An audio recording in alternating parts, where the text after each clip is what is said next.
10-4 drivers, welcome to the Channel 19 Experience Trucker Podcast, hosted by Tony. This is where the real stories roll, straight from the blacktop. We're talking trucking life, uncut. The wild stuff, the weird stuff, the mistakes, the memories, and the miles in between. From first jobs to last hauls, the laughs that kept us going, and the lessons that left a mark. You'll hear about what's happening in the world of trucking today, too, from legislation to lane changes in the industry. But more than anything, this show's about bringing back the sense of community we used to find on the CB, especially good old Channel 19. No rants, no corporate spin, just long-form storytelling from someone who's been behind the wheel, built the fleet, hit rock bottom, and climbed right back up. It's by truckers for truckers. This is the Channel 19 Experience. Let's hit the road.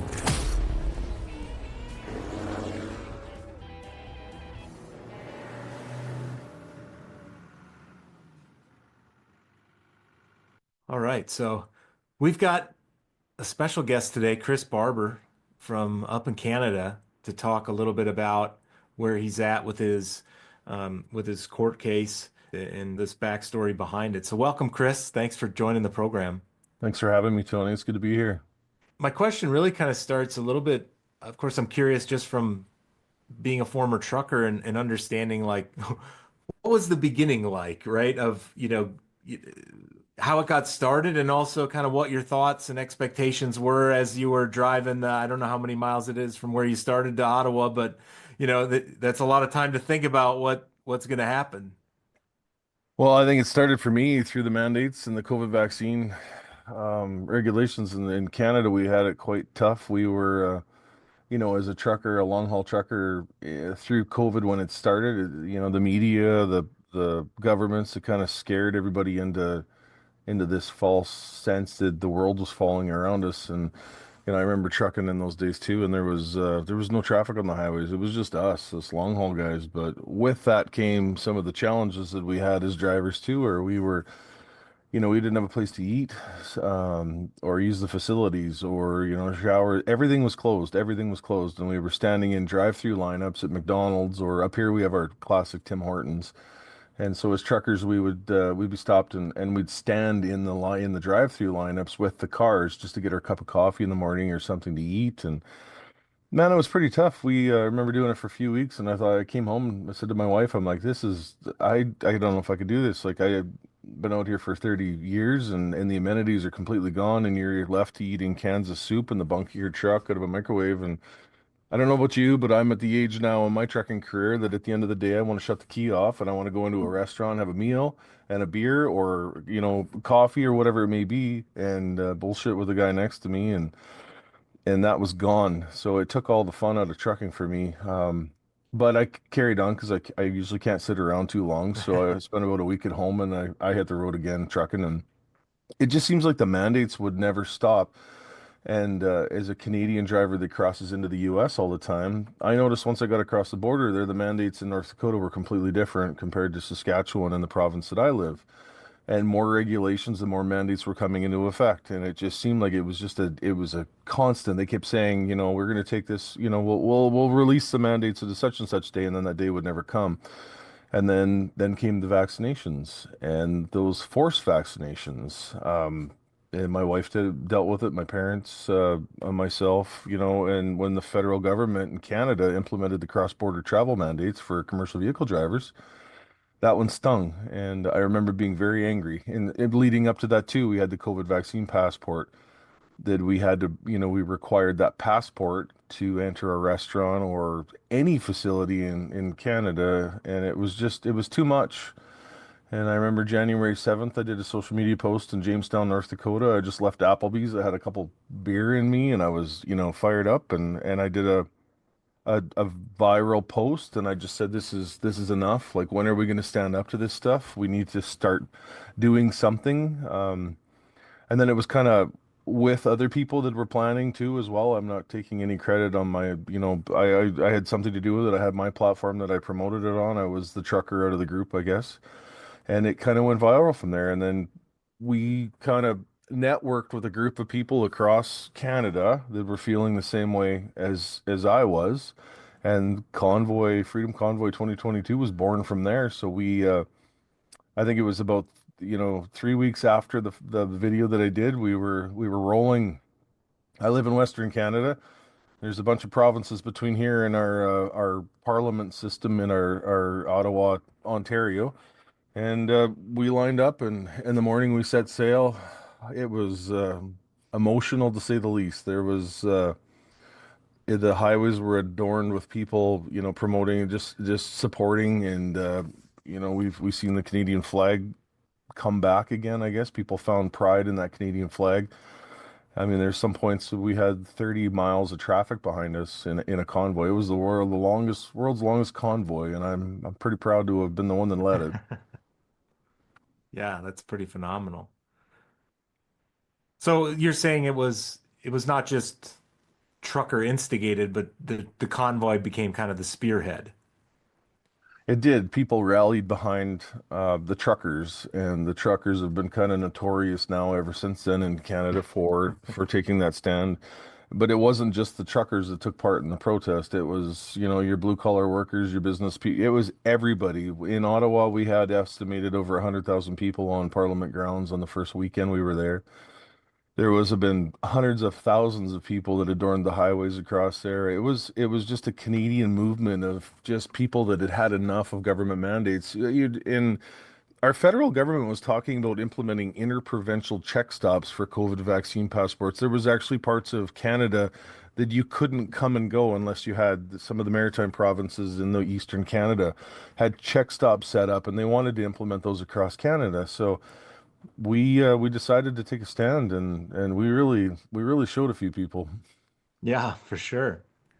So what was it like along the journey? Like when you guys left, like what were your expectations for like how does this story end once you get to Ottawa and then what?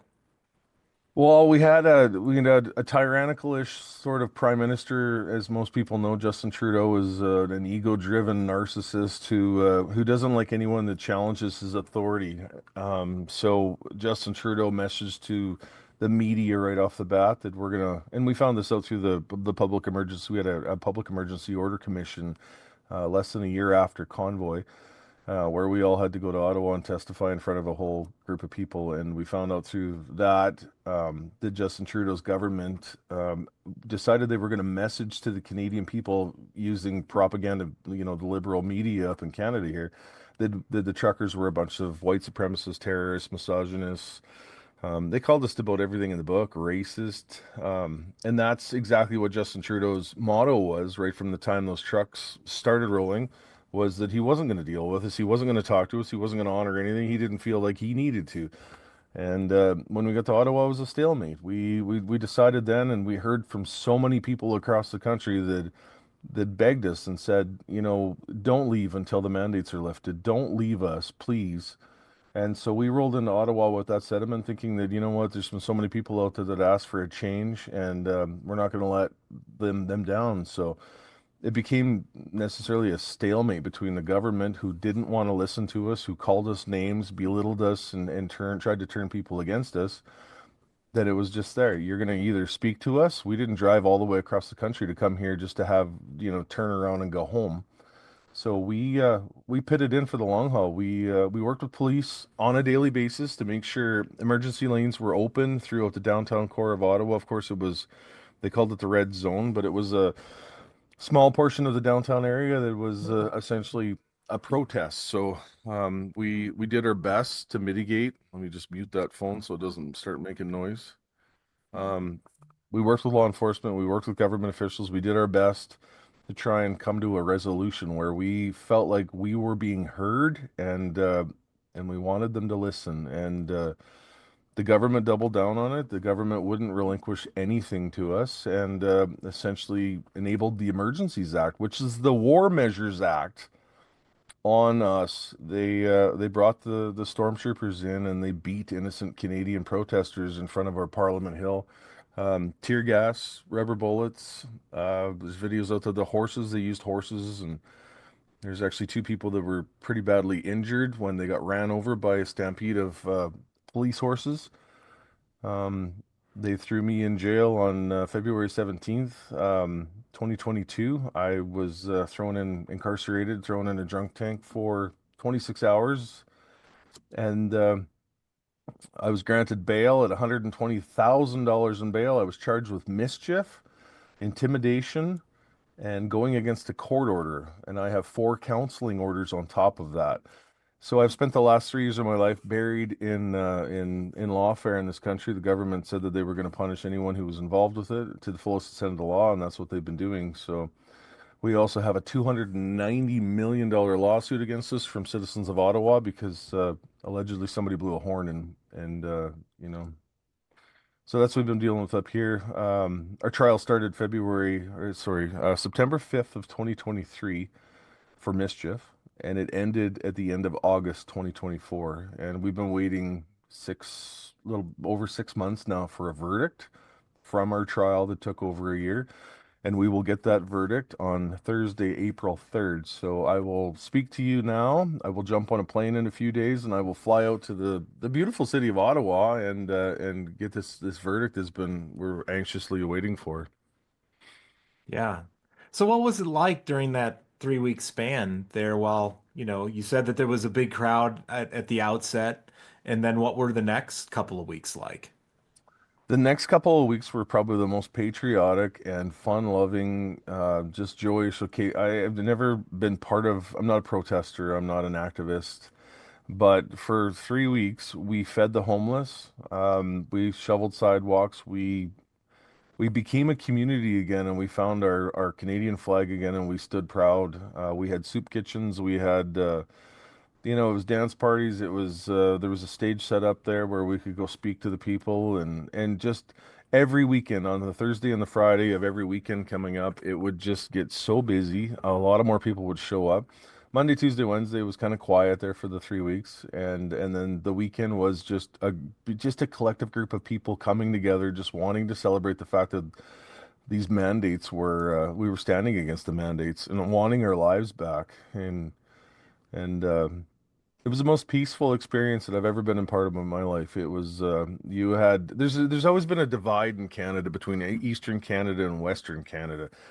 And a lot of Yeah. times the West doesn't feel like they're heard by the East, and the East likes to, that's where our parliament is. So for those 3 weeks, we crossed that divide. We had people from the East Coast or Ontario, standing there hugging somebody from the West, or we've had it was just a huge movement of peace and love. A lot of hugs, a lot of handshakes. It was stories, it was tears. I can't tell you how many Canadians cried on my shoulder when you meet them from nowhere. I'm just a trucker that just threw a video out there, and the next thing you know, I'm involved in this movement that's basically worldwide. We're having Canadian flags flown in other countries all over, just standing in solidarity with us. We had the French farmers, they stood, the Dutch farmers, they were huge in their protest, and it was all kind of orchestrated and started because of the Canadian truckers. So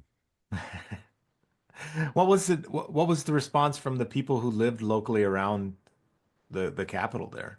for the most part, anyone that left their apartment or their house and came out on the street and seen the atmosphere of the people, that was a positive thing. A lot of people actually came just to see for themselves. They didn't believe what the media was saying.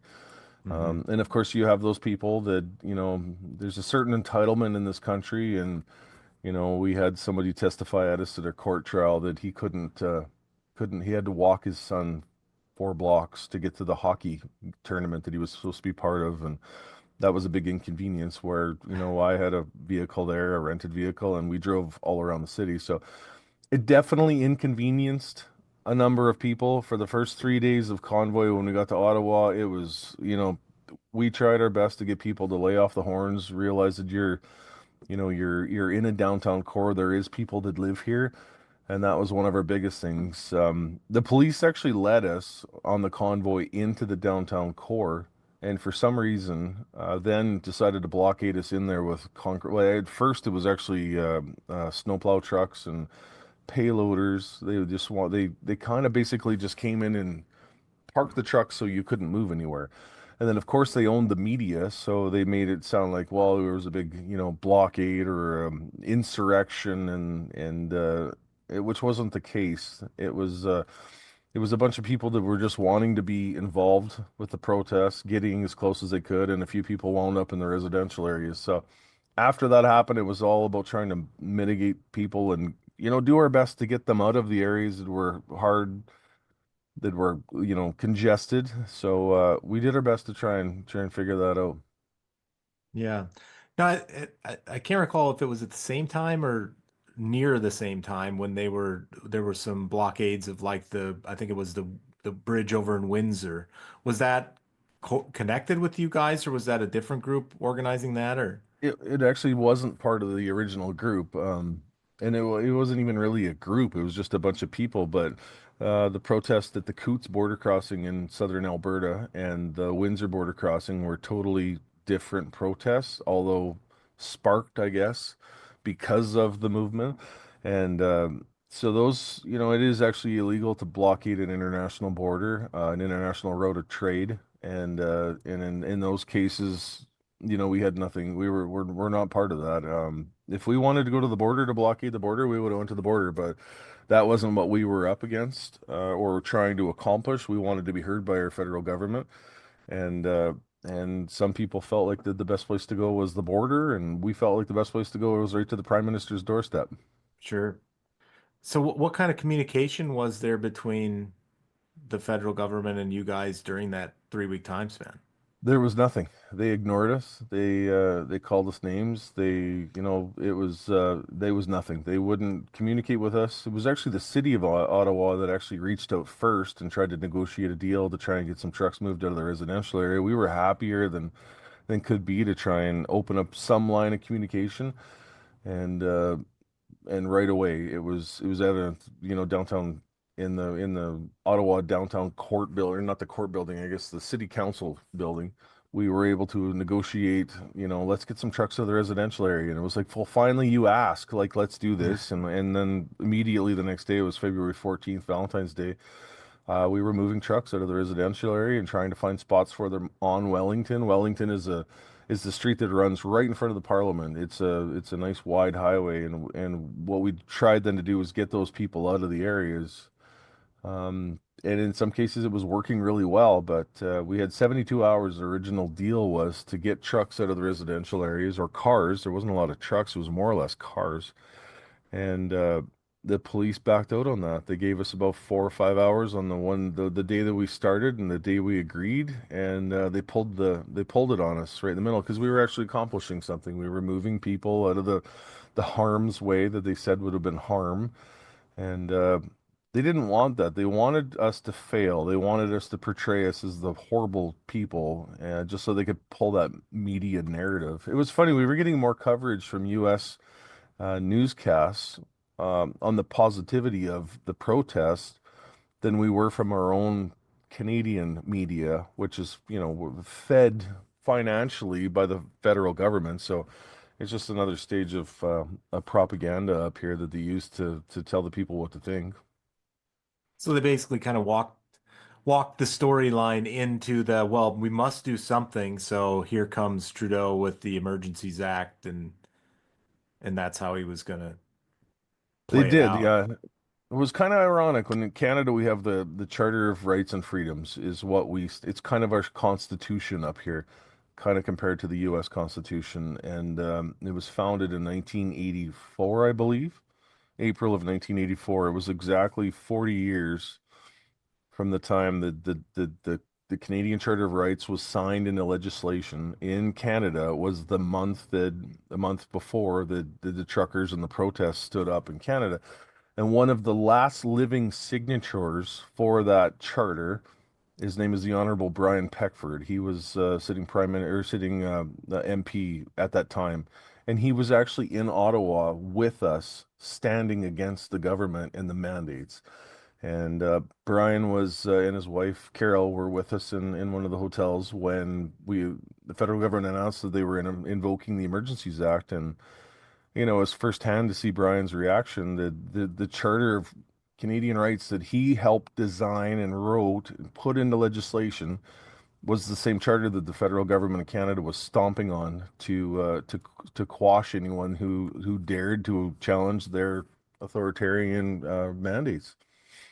Right. So Pretty powerful. what was the mischief? Like what do they claim the foundation of these charges are?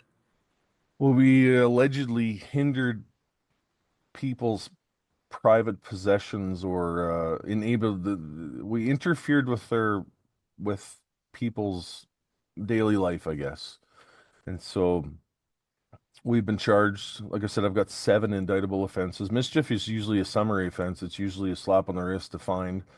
But the federal government has been so vicious and vindictive that they've actually labeled us as indictable offenses, and they're seeking 10 years in federal prison for myself and others involved with convoy as well. And no matter how the decision goes on Thursday, if we're acquitted of all charges, the Crown prosecutor has been pretty vindictive. They appeal every innocent case that they come across. So, we're not anywhere near done this fight. We'll be in it for quite some time. If we're acquitted of all charges, they will file an appeal against us and we'll be back in the courts. And it seems like they run us through the judges until they find the liberal appointed judge that they find that's going to rule in their favor. So the it's kind of stacked against us. And I know full well when you go against the government that you don't always win, but you can definitely, go down fighting. And that's exactly what we've been doing the last 3 years. Right. So what do you think? I mean, you're not alone in this, right? So if people have they received verdicts already in these cases? And There's been a lot of acquittals. A lot of acquittals. There's been a few guilty verdicts. It seemed like the arrest warrants were issued on the 18th of February, and anyone arrested after the 18th was basically found that they were guilty of mischief. I was arrested on the 17th, so they kind of prematurely threw us in jail. And I didn't have a truck in downtown Ottawa. I removed the truck, Big Red. I took it out of downtown Ottawa about February 7th. I couldn't monitor its safety, and Antifa was doing some pretty funky stuff there. So one of the police officers liaison that I was working with kind of said, I want you to take your truck out. And I kind of thought, you know what, I think I can do that. There's a safe place to park it outside where I don't have to worry about it being vandalized. And so when I was arrested in Ottawa, I was just standing there as a Canadian right. It was my Canadian constitutional right to be there standing in protest. It's kind of funny that every other left-wing organization has the right to protest, and the government seems to, listen compassionately to that. But as soon as you're, a right-wing, conservative kind of guy or movement, I guess, then they don't like that. And so that was their big thing. It was, essentially the West standing up against the East. But what they didn't understand is the majority of Canada came together and wanted to stand. And that was the one thing they had to try and squash us and do whatever they could to shut us down. yeah. So, I mean, obviously it's been an interesting time over the last since your trial ended, right? With we had an election in America, we've got a new president in America. You've got a prime minister who resigned in Canada. You've got a new, well, and I don't pretend to know Canadian politics, but you've got basically an interim one, and you're calling, there's an election planned, and with the tariffs and all the other things going back and forth, it's kind of quite a dynamic time between, your politics, our politics, and all the fronting that's going on between, kind of what's now a little bit of political adversaries between the Trump administration and the former Trudeau administration. How do you think It that has. impacts, you know, the perspective on your case or your thoughts around what the outcome may be? Well, our trial has definitely been our charges are politically motivated. We're, essentially political prisoners in this country right now. And we know that the strings are being pulled, the puppet strings are being pulled from the federal government to the provincial government in our cases. So I don't know. I think we're too far into the trial now, like with verdict coming up now. If there's a change of government, maybe it'll be different when it comes to an appeal. If there's an acquittal of all charges, maybe they would lay off that and realize it's not in the public's best interest. Um, but we're definitely due for an election up here. We've been under 10 years of the liberal regime. We've watched, an economic housing crisis and inflation, and we have a carbon tax up here. Carbon tax is literally killing and crippling our workforce in Canada right now. It's expensive to buy anything. I'm a huge supporter of Donald Trump. I have stood behind Donald Trump since the day he said he was running for president. I I wish he would slow the rhetoric down a little bit with the tariffs because it's caused a lot of grief and it's enabled the Liberal Party of Canada to gain a few polling points, I guess, with the Canadian people for having somebody to blame for an extra, our carbon cost was going to go up April 1st, 20%. And that would have created more crippling effects to the economy across Canada. But yet the government has said, we need to be concerned with these 25% tariffs. It's going to kill all sorts of business. And like, there's a lot of Canadian sheep up here that just listen to whatever the government says and whatever the media says. And so people are outraged, and we have this elbows up thing that the liberals are doing, or the people in Canada are doing now, is a symbol of defiance against the tariffs and the Trump administration. I wish they would tone the rhetoric down a little bit. It's not doing anyone any good right now. I know Canada's had some wild tariffs against the U.S. in the dairy industry and all that, Hmm. and Canada has taken advantage of the U.S. in many different ways through these tariffs. So for the U.S. to add tariffs back on us, and now we retaliate, and it's not a win for anyone. I understand what Trump is doing. I know he's going to make America great again. He wasn't elected to make Canada great again. He was elected to make the U.S. great again, and you guys needed some fixing down there just as badly as we need some fixing up here. And that just comes from too many years of Democratic slash liberal reign. Yeah, and even and playing into the east-west component of the Canadian politics. Also, because I was involved in some business uh, around automobile manufacture and just getting to learn about how some of the games get played where taxes going on the mineral-rich provinces and energy, and then some of that money obviously helping to support some of the subsidies Mhm. for auto manufacturers in Ontario. It all kind of plays into this dynamic too, which is resulting in some of the feeling from the United States side, like, are you really paying, even if there's no tariff,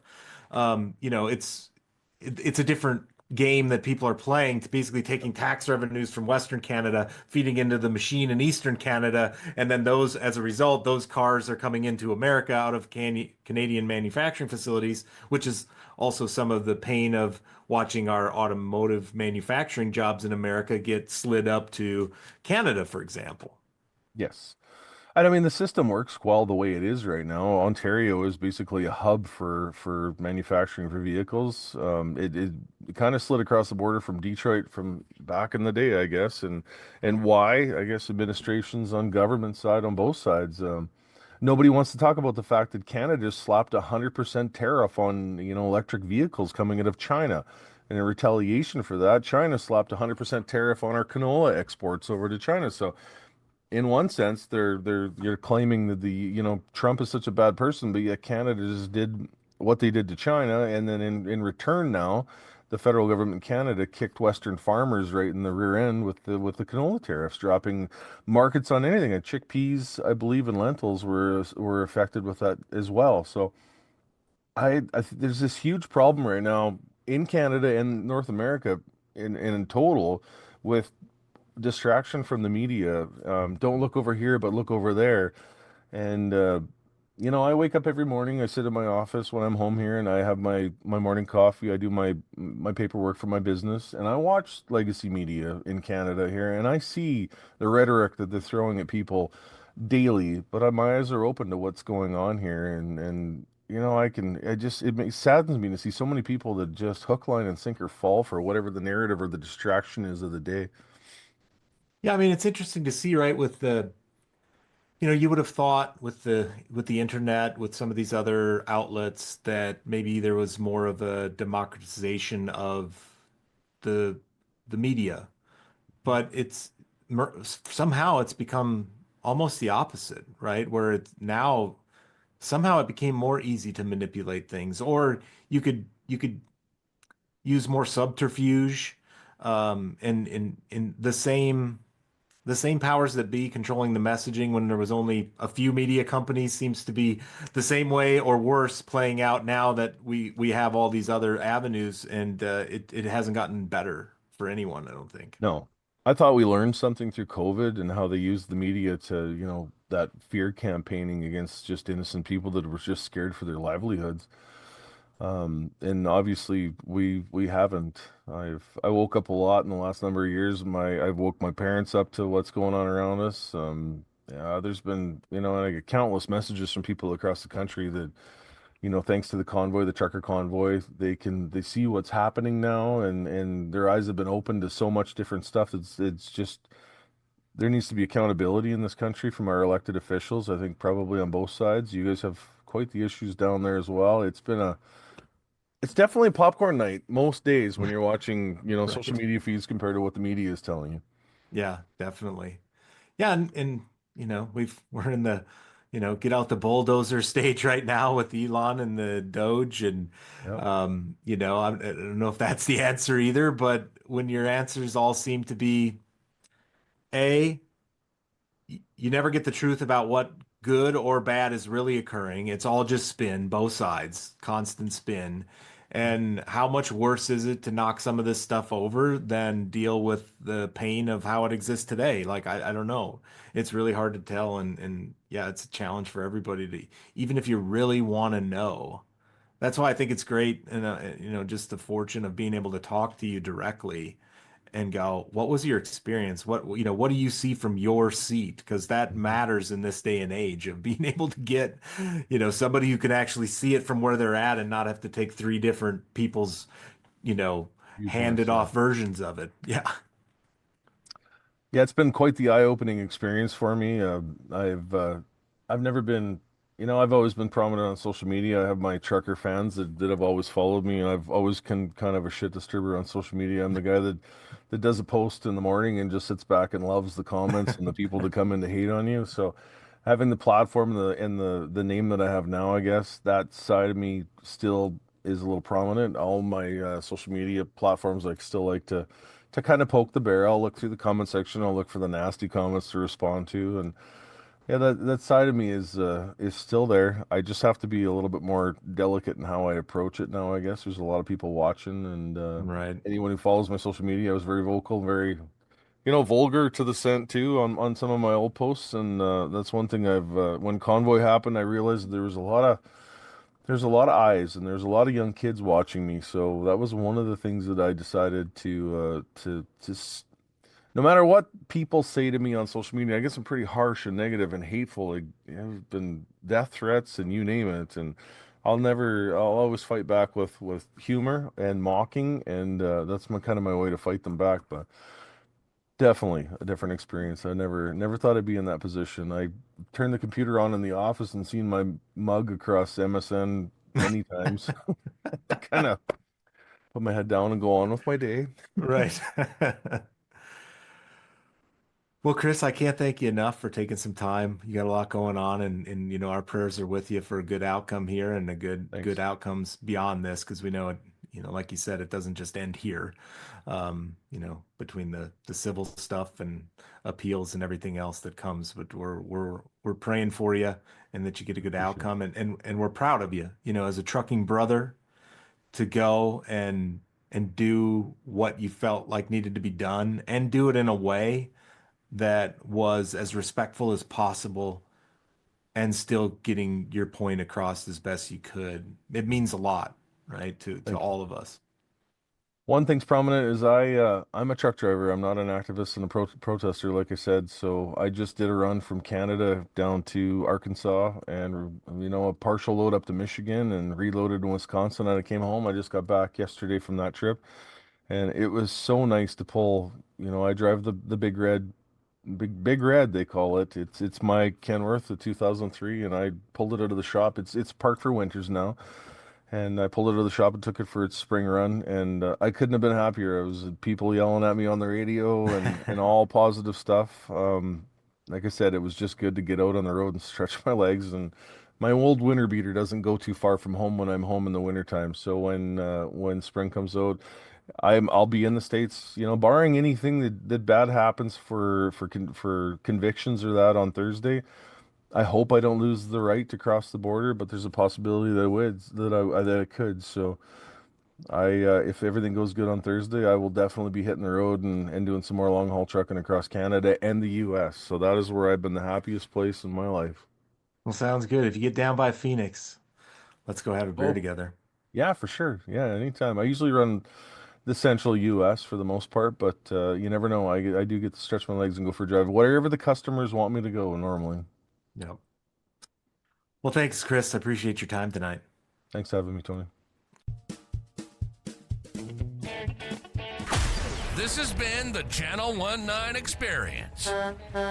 If it's about trucking, we're talking about it. All uncut. The wild stuff, the weird stuff, the mistakes, the memories. But we talk about the world of trucking today, too. Everything from legislation to lane changes in the industry. We got it covered. Thanks for listening to the show. If you enjoyed it, make sure to like, rate, and review. We'll be back at the ranch soon, but in the meantime, hit us up on social media at Channel 19 Experience and the website at www.channel19experience.com. That's channel and the numbers 19. See you down the road.